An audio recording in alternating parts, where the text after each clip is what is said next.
Get ready. Hey, thanks for all the support, all the people reaching out, liking, sharing, subscribing on all the different channels. I think we're over 120 followers on Instagram, more than 70 likes on Facebook.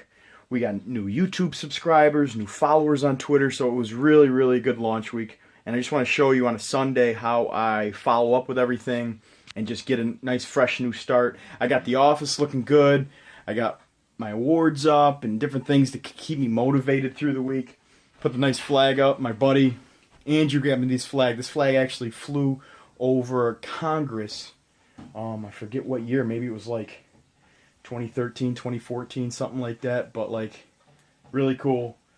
And I got that. Just put that up on my wall a few minutes ago. So now, here's how I stay motivated here. So Sunday nights, I spray my whiteboard down.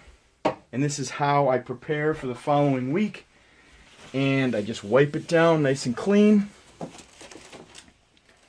Try not to knock off everything on the way.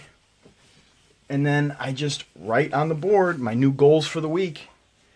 And I knock them out throughout the week. And as I take one down, put up a new one. Take one down, put up a new one. So, I just wanted to give you guys a quick update. Thank you for keeping up with all these things. And if you need anything, feel free to reach out. SyraCure.com. And yeah, hit contact. Send me a message. If you got any questions, feel free to reach out.